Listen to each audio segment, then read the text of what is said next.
Today I'm going to get my hair cut. I'm really excited about it.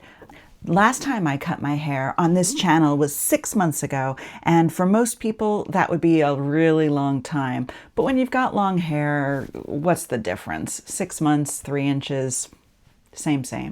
This time, it's not going to be just a trim. This time, I'm really going to change the style and do something different. Cut off a lot of hair. You'll notice the difference, I promise.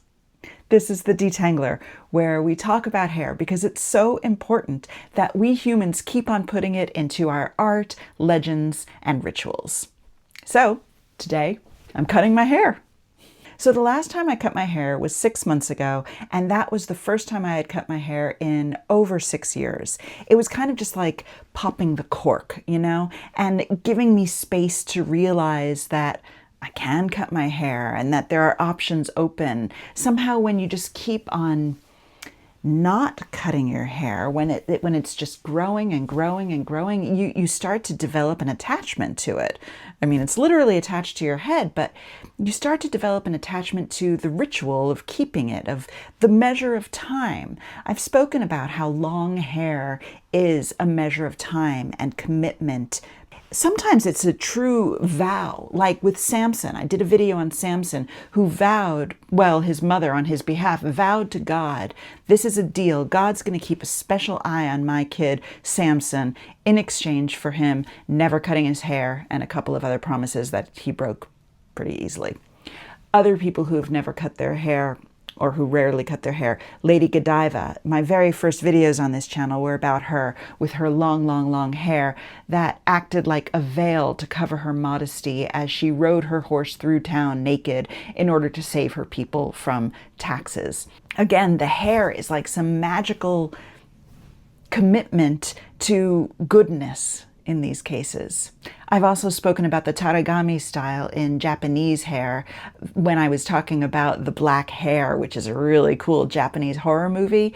And in like from 800 to 1200 roughly in Japan, the women would wear their hair floor length. And it was a sign of beauty, which has sort of later been co-opted in the 20th century into these horror movies, these scary features of the hair that takes on a life of its own.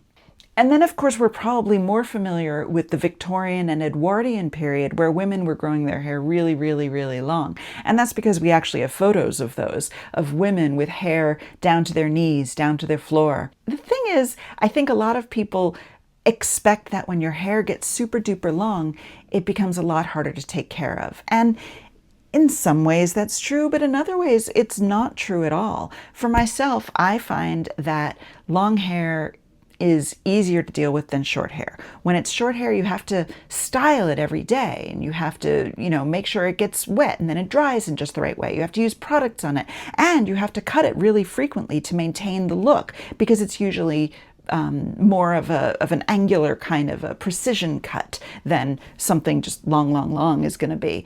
The proportions of your hair to your face are more noticeable when your hair is short. There's just a less of a hair to face ratio. When it's long, it doesn't really matter how often you cut it because it's still just longer than your face is. So whether the ends are, past your shoulder or past your waist, whatever, it's still long. The other thing about long hair is you can just put it in a ponytail or a braid if it's not behaving. Whereas with short hair, you really have to tend to it. So I've also recently spoken about cutting hair in the Chapel Roan video, The Subway, where she's singing about lost love, and once she recognizes, admits that the relationship is over, she cuts off all of her hair. And that's a trope that we see over and over again. Maybe you've seen it in your own life, where at the end of an era, at the beginning of a new start in your life, in your personal history, cutting your hair is really symbolic of letting go of the past. And again, it's because hair is a measure of time. So this hair has been on my head for at least 6 years. It's 30 inches. I just measured it. So it's not quite 3 feet at the moment, but it's been on my head for a long time. And it's not like I'm trying to make any special break with my past. It's not like I feel like I'm starting on a new era, but I definitely am just bored of this style. It's been long, and that's it for a long time. I think I want to keep it long, but there's long and then there's long, you know? I definitely want to change it up. I'm going to be getting a bunch of layers. I know you're wondering if I'm going to get a mullet. Maybe something with a bit of mullet flavor, but maybe something more in the wolf direction. So a modern mullet, something with a lot of layers. I want to maximize the curl. I'm going to go to the same salon where I went 6 months ago. At the time, I was really happy with Edie, the hairstylist, who did my hair. She's a specialist in thick, wavy hair, and that describes me. So I felt like last time I barely gave her room to experiment and play with my hair, and this time I'm going to ask her to go in there and enjoy herself and try to make my hair as big and lion's mane as possible. There will be some things I'll miss about having my hair really long, like occasionally when strangers talk to me about it. That's actually really nice to have a reason to invite people to say things to me. So I hope that people still enjoy my new haircut and want to give me the occasional compliment on it. That's very gratifying. Other things that I miss about long hair, you know, things like being able to put it in a braid on the side. It has to be long enough that this side of my hair reaches all the way over here. And that's a lot longer than you might think. So if that's over here, this is where it really needs to be in order to get included in a braid. That means on this side, it has to be all the way down to there. And that's pretty long. And if I'm getting layers, I'm sure some of them are going to be a lot shorter than that, which means that when I put it in braids, there's going to be little bits sticking out. And that's kind of annoying. So I'll miss that.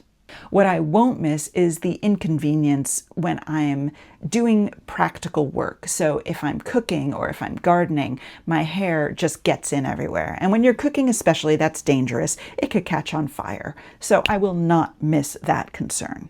I also won't miss the fact that just on my average days, I usually do put it in a knot on top of my head or a braid along the side or down my back, because it's too much of a pain in the neck to tame it and brush it and make it feel normal.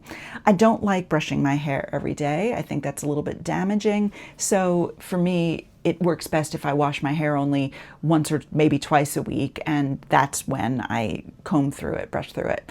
And so for the rest of the time, I want it to stay fresh looking, and that's harder and harder to achieve when it's this long, because you really do need to brush it to get all the dead hairs out. They're getting tangled in this mass of hair. Whereas if it was shorter, I feel like it's easier for the dead hairs to fall out. They just, you know, you put your fingers through your hair and it's just going to easily release them. So I feel like my hair will stay fresher longer when it's a bit shorter. What am I nervous about?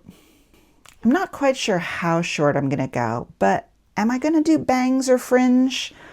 It's possible. And I know from experience that I always think bangs or fringe is a good idea, and I always regret it. So I'll probably do that again. Anyway, I'll see you after the cut. Well, I did it. I think it looks great. I couldn't be happier. I asked her to maximize the curl, and that's exactly what she did. I suppose the only concern is, will I be able to replicate this on my own? But I'm hopeful. I think it's going to work out really well. So thank you so much to Edie at DKUK in London. I think you did a wonderful job. You made this girl very happy. As you can see, it's still long hair. I think this definitely still counts as long hair, but it's a very different cut than before. Would you call it a shag or a mullet or a wolf cut or layers? Yes. Yes, I would call it all of those things. And if you like to draw lines between those different kinds of cuts, knock yourself out. But they're all different flavors of the same haircut, in my opinion, and that's exactly the haircut that I got. So I'm going to go start a metal band now, and, you know, maybe I'll imitate Eddie on Stranger Things, or maybe I'll just learn the guitar. Thanks for watching The Detangler. Stay tuned for more hair history, and hair how-tos, and hair,